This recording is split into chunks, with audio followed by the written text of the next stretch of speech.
All right, here we go. Bottom right, New Humanity. We have a Trigger. In the top left, we have Vindicta. Vindicta is like a little bit more experienced and everything. I actually don't know how these two match up against each other. The NA region is one that I don't pay serious attention to.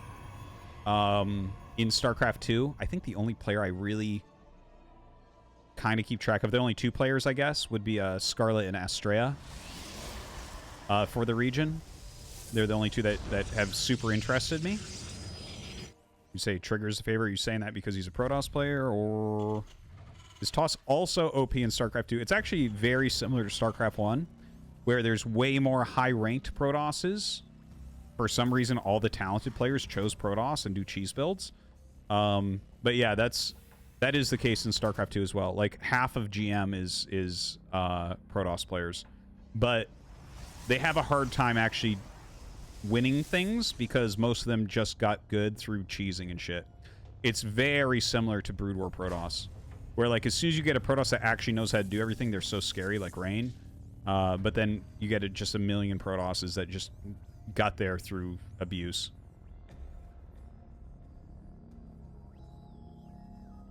But Z is the strongest race, like in Brood War. Yes, that's correct. That is exactly. It's very similar to Brood War in a lot of ways. And Terran is the hardest to play. And, yeah, very fragile. Can die. But not as fragile as Brood War Terran, I would say, at this point. I feel like more recently, StarCraft 2 Terrans have become much more robust.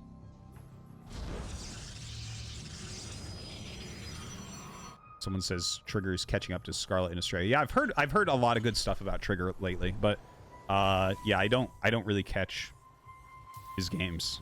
Like I mentioned, I don't well, I've been casting more and more of the NA Cup, but Koreans, Max Packs, and Hero Marine knock out the NA players pretty quickly. That's like that's the cast of the NA Cup for real. Is those two Europeans and all the Korean players.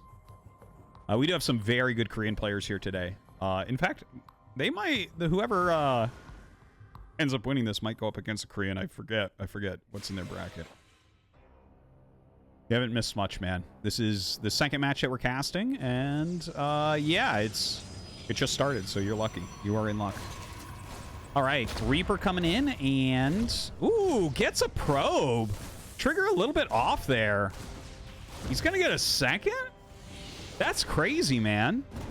This is what you get for pushing so hard with your Adept over there. Damn, 2 probes is like really, really nice, guys. Say GG. Yeah. Dude, you talk trash, but I really enjoyed Clash Royale yesterday, honestly. It's a fun game. All right, Reaper finally goes down. Does a little bit more harassment there. Looks like this Adept's still going to be going after it. He does have a single kill. All right, nice load. Ooh, lack of nice load. Dude, watching people pull a mule, like, breaks my heart in a lot of ways. I'm surprised he didn't more aggressively go after that. Okay, anyways, the mule goes back. Blink on the way right now for Trigger. Going in the Robo as well. We'll see exactly how many gates he's doing. We see 2 here. Is this just 2 gate blink? Oh, that's interesting. I haven't seen many people go 2 gate blink lately. I think we have to recheck the natural just to make sure on that. But 3 gate blink is much more popular at the moment. 3 gate allows a little bit more pressure, but you can actually go 2 gate blink fast third. And yeah, see, that's exactly what he's doing here. I actually quite like this build, honestly. It's awesome to see this type of evolution of a build, in my opinion. This is like the clearest way to see that people are getting better and better and better. Is that they, like, for instance, Blink Robo started as a 4-gate build, and you'd kind of get over and try to do some damage to your opponent, keep them in their base and stuff. It turned into a 3-gate build, which we considered one to just pin your opponent while taking a base. And then people got so good with that that it's like, well, actually you can do it with 2-gate and take the Nexus. And I've seen people do 1-gate, but I think that's stupid. That's too far. There's always a point where it's too far. Anyways, 3rd Nexus is coming up. We have Colossus tech coming up. Possible Disruptor. I feel like I would want Colossus in this particular type of game. I think you need the consistency of the damage. Forge coming up. Just some solid macro coming out here from Vindicta. Observer going to go out to scout a bit. Oh, nice place. See the Marines? He like puts him there. He's like, yeah, no, I can't hit that. It's not going to happen. It's perfectly placed by Trigger. Nice on the side as well. Colossi coming out. Charge coming out as well. Yeah, I really like the play from Trigger.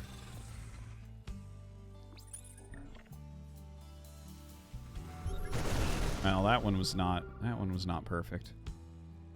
I'm surprised he did that, because like when he first put it there, you could see Vindicta show that he saw it. Sometimes it's better to not move your units, because you don't want them to know that you know, Because sometimes you miss it. That definitely happens.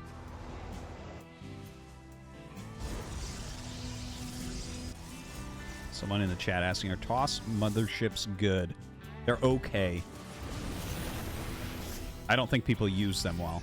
I think they have more potential than what we see, generally, when they are made.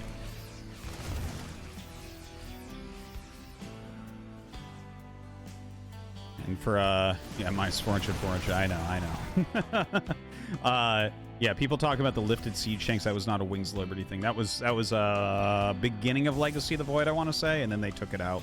I thought it was kind of interesting.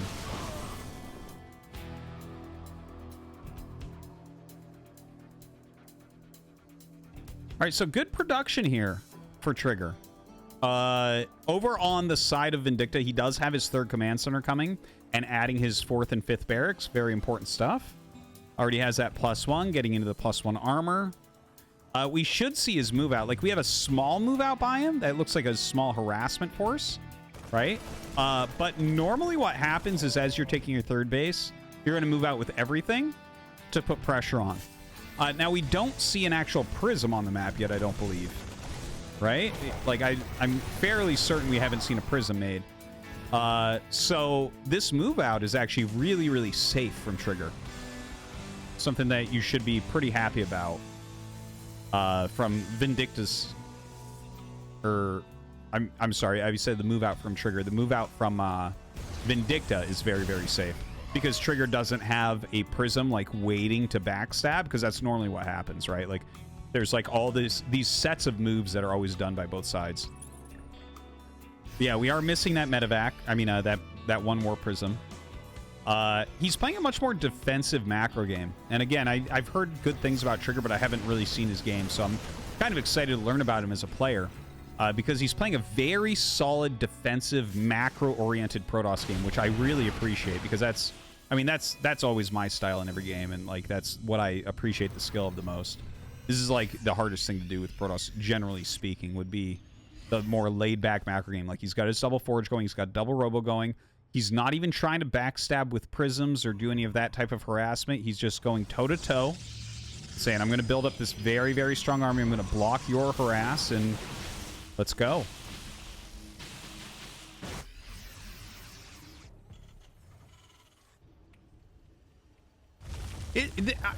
I gotta say, the game is not looking like I expect it to look. Like, what I was talking about, the move-out timing for Vindicta, I really thought we'd see him move out.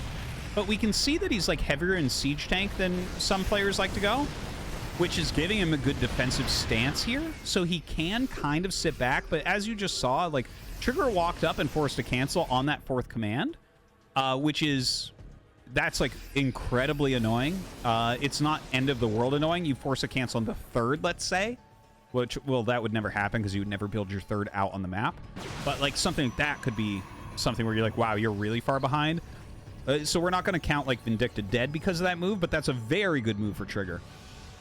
And the fact that Vindicta really isn't putting very much pressure on, like, I am a little bit confused. Like, maybe he has really high confidence in his execution of late game engagements, but against this sustained robotics production, I feel like that's hard for anyone to have.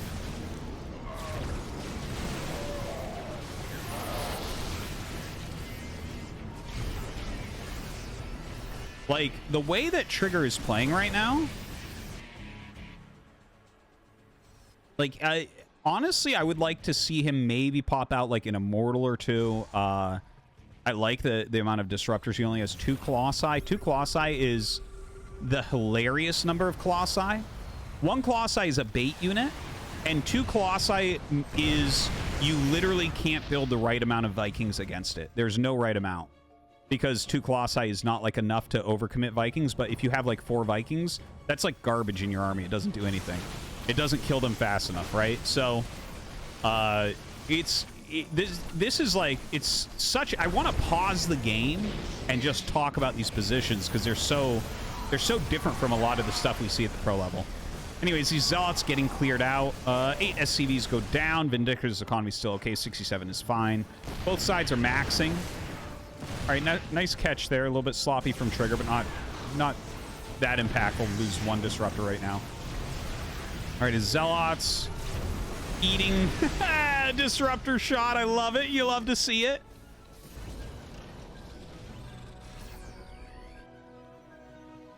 Okay, so Trigger has taken more and more bases. He's poked and prodded a little bit. There's been no counter harassment.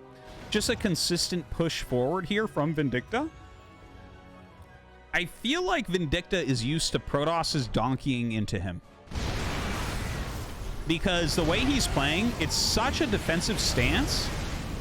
See that? See that? As soon as Trigger attacks in, he's like, ah. He kills so many units. So very good defensive play there from Vindicta. Of course, he is going to have to remass up here. Loses 11 more workers. Still, 59 workers is okay. He's fine. If you get too low on workers, it starts to really, really hurt, but he'll be able to remake those. Okay, a blink forward onto the siege tanks and everything. The main army is way out of position. That planetary will do some good work here of pushing things back, but now he's lost the 5 siege tanks that were the backbone of his position in the middle of this map. Okay, so now what does he do? Because he cannot defend as easily anymore. He has 1 factory. It's going to take a while to get up that siege tank count once again. And by the way, going into plasma and +3 armor. I love the way Trigger plays, man. This is like the way Protoss is meant to be played. This is the honorful Protoss. All right, good micro there from Vindicta. Gets a couple snipes, very well. The Zealot counter harassment is doing an okay job on the side. Now, those 3 medevacs are about to hit down at 6 o'clock. This is kind of the important thing that Vindicta is doing right now. There it is. Okay, gets the dropout. A few Zealots get warped in. The overcharge will make them highly annoying, but of course he's going to be able to power through that as well. Oh, no. Not with another warping round, though. Yeah, I think this 3 medevac drop is pretty done. Now, Vindicta moving across the map with another set of units here. Trigger going to come and meet them. The disruptors have to get some hits. Not really connecting. You know, this is one of the funny things about disruptors. Disruptors are amazing. It's an extremely good unit. It's one of the most supply efficient units in the game. There's a lot of good things about them, but they do not have consistent damage. So, like, you can just miss a bunch of shots in a row and the game starts to slip away a little bit, right? Like, we see all these disruptor shots not hitting. And you see how the army is getting whittled down here? Like, if we had 2 more Colossus there, that battle looks completely different. But then again, if you hit some of these shots, it looks completely different.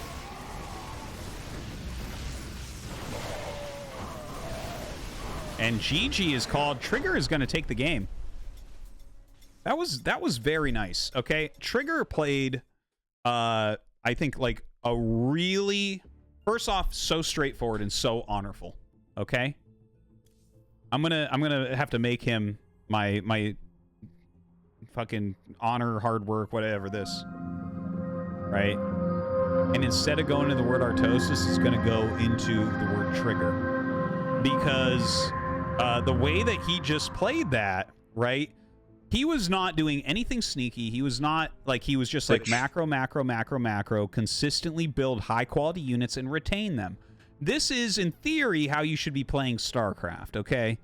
This is what I know that the rest of the world doesn't know. Okay, and Trigger knows it too, and Hydra knows it, and a few honorable individuals know about this.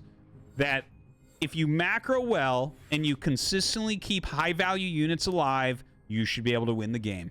And he did that, and it was really nice how it was done. Very impressed with it. Yeah, that was a really cool game. That was a really cool game out of Trigger. On Vindicta's side, okay, so here are some things that we're missing. He didn't even go Warp Prism. He didn't have a Warp Prism on the side of the map, which is generally always good. I mean, maybe it's a little bit thin of a map, and he just wants to play completely straightforward, but, like, you should get one. Like, I mean, be honorable, but that's, like, the most powerful thing Protoss has. And then on Vindicta's side, Vindicta didn't do the standard move out that we normally see. When you're taking your third base, you almost always move out because you always have higher supply than Protoss at that time. And you don't have to do that much with it, but, you know, applying pressure like that, I think, is good. So that I found interesting. I'm not entirely sure. It might be a stylistic thing with him, which is fine. You know, everyone plays StarCraft in their own way. That is for sure. And in fact, you can't get, like, you'll never reach your full potential just copying someone else. You need to have your own ideas and do them as well. So cheers to Vindicta for doing that. In the top left of Dragon Scales is Vindicta. In the bottom right, we have Trigger. That was a good game, though. Imagine being too honorable for Artosis. Dude, I'm a fan. I'm a fan. I can see why people are afraid of him. Because, like, it takes a while to get good playing like this. But believe me, it pays off. It's like... Anyways, I'm excited to see what he does here, if he's going to mix that up at all.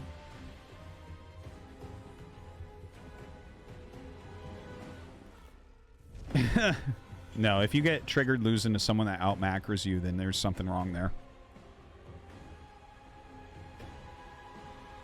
Unless they're a Protoss player in StarCraft 1, there's nothing wrong there then.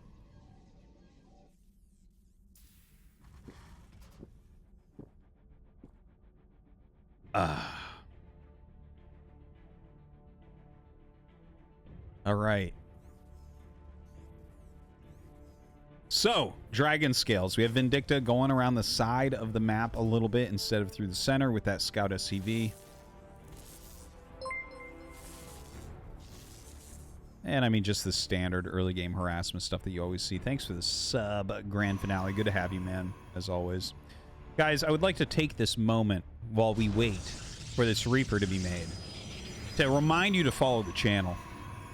That is one of the greatest things that you can do, really, in life, is to follow this channel. I am live so much.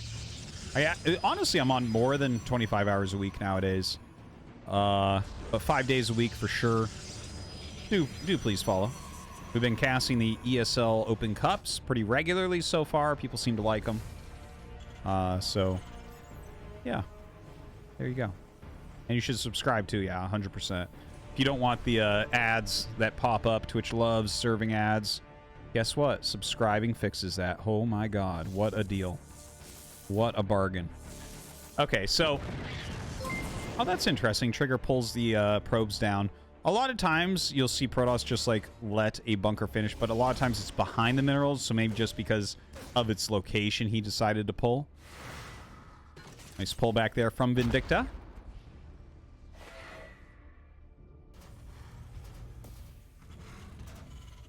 What? Grand Fina 1 he cheered. X600. Grand Finale. Thank you much, man. Cheers. All right, we have the Twilight coming up. We'll see if it's going to be like a 2-gate Blink Robo once again. There's the second gate. Could truly be anything. I believe that that's actually the StarCraft 1 Nexus skin. But it doesn't really look that much like a StarCraft 1 Nexus. It's like too flat. You know? It's not quite right. StarCraft 1 Nexuses are a bit bigger. You know, the Nexus in StarCraft 1 is actually bigger than the other mining structures. Isn't that cool? Probes can return their minerals faster. Isn't that neat? Okay, so it is the 2-gate blink robo, which means we'll be seeing that very fast third base, most likely, once again. Just kind of a pretty safe all-around build. I don't want to say very, because certainly there could be some super aggro builds that could get you. Yeah, not quite Trigger. He was actually just barely off it on the first one. He's going to try again. He's going to try again. This is the right play. They bring the Marines up when they start screwing around like that.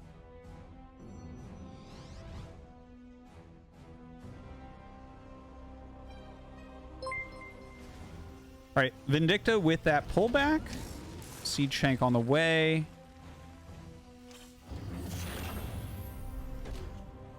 You have that third Nexus coming up right now for Trigger. Let's see if he goes right into that Colossus tech once again. And we're getting a quick Raven here. Okay, okay. I could see a powered-up Raven-based push. You know, some of these Raven pushes that we used to see, we don't see them so much anymore, but there was certainly a period in time where they were very, very powerful, maybe 5 years ago. Where you'd see a Raven push, and you'd basically go in and you'd disable the first 1 to 2 Colossi. And it would give you just enough time that, you know, you could break the main army. And, you know, the Colossus is such the backbone of the Protoss defense that we actually had things evolving at that point where, like, stats would go for 1 quick High Templar in a Prism to feed back your Raven, that type of thing. It's like totally crazy stuff. And pop that thing out, make an Archon so you can actually fight with it. It wasn't a complete waste, that type of situation.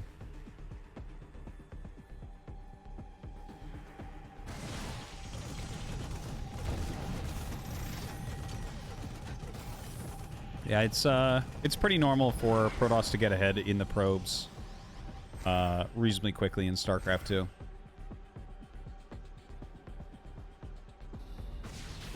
Got that chrono boost and all that. Dude, look at that. He just can't get it. I like how he keeps blinking as if that's going to help it. I guess deep down, Trigger really is a Protoss player.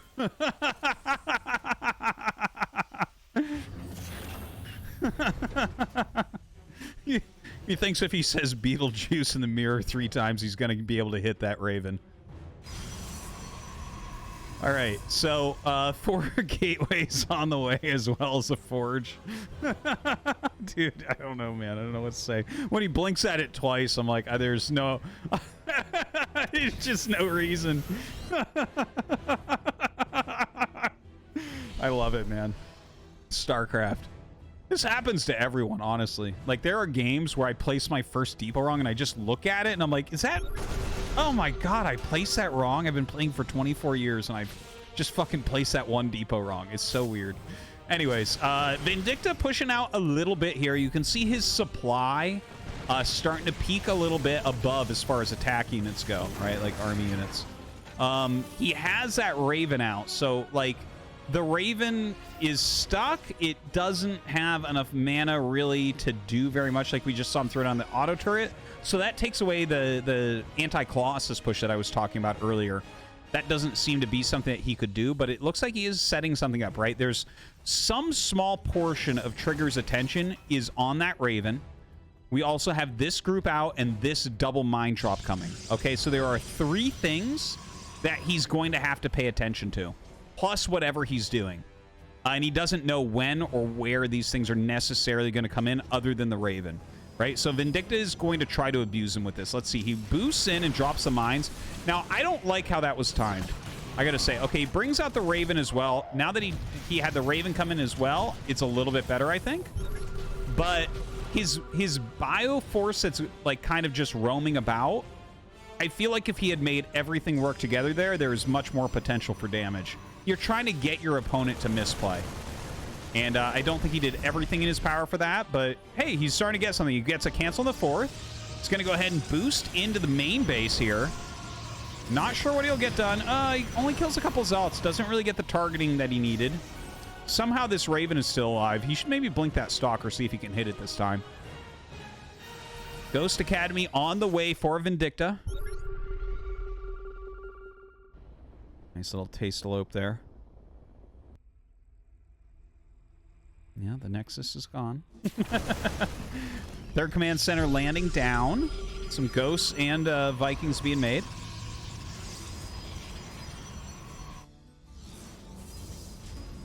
All right, quite the warp in. Let's take a look. Trigger is now up 20 army supply, but this is a pretty good defensive location. Oh, dude, the mines could be sick. Oh, they were okay. They were not as good as I thought they might be. But look at this. The Vikings coming in from the side. He needs to micro back a little bit more. You don't want these Colossus beams doing full damage. The SCVs did get pulled here for a moment. So he did lose a few SCVs in there as well. But overall, he held that pretty well. Oh, is he going to make Archons here? Yeah, that's good. That's going to be very powerful. A building wall is actually perfect here. Dude. Oh, Vindicta. Now that is sexy right there. That is a very good idea. That will screw up Archon attacks very, very much. EMP goes out, hits that Archon. Don't forget, StarCraft 1, EMP only does 100 damage to shields in StarCraft 2. So it's not quite... Well, it's actually much stronger. It's got better range. It's on a unit that's easy to make and actually can fight. And it shoots super fast. So actually, it's 1,000 times better. But anyways, it only takes away 100 shields. So, dude, that double eBay, seriously. That, like, just... And here's the thing. Trigger saw that, and he's like, no, not going to attack. Okay, now here's what I was talking about from Trigger the previous game. Getting that Prism. Very, very important stuff. Now, he's going to lose it, because the turret does finish, so there's no getting out of there. But he just wanted the warp in as quickly as he could. So, actually, I'm not hating on him losing that. Because I'm sure a lot of you look like, I would have just cooked that in further. I would have lost it. And it's like... Dude, and then the unit's already there before they're warped in. You don't get anything done with the Zealots. Anyways, runs up, and EMP goes off, but does pick off a Ghost. Might pick off a second one here. Not so good. Not so good.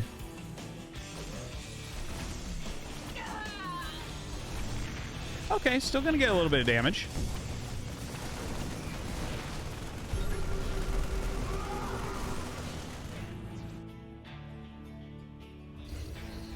+1 armor on the way. Already has +2 attack. Okay, so upgrades are pretty evenish, but looks like Trigger is going to start pulling ahead on that. Trigger with his 4 bases. We have the triangle of bases here for Vindicta. Haven't seen an additional command center started yet, right? So that is, I guess, the one thing that's missing. Mustack donated $13.37. Thank you. Shout out to Mapu. Mustack, thank you so much, man. Really appreciate it. And yeah, shout out to Mapu. He is our observer here. And I really appreciate the tip, man. Helps me to pay Mapu. But yeah, he's doing a great job for us. He's truly the best observer in the world, and love having him work with me on this. Bring some high quality observing to you guys. Makes it much more enjoyable for me as well, because I can just sit back like I do in GSL. Except without a friend to cast with. Okay, so a lot of roaming going around in the middle. Ooh, that flank! That flank! Oh my god! Now, the Vikings go up, but they get hit by Archons. You see that? Oh my god! GG. Trigger gonna take it. Dude, the flank was sick. The flank was so good there. Damn. Gotta give it to him. Solid, solid flank.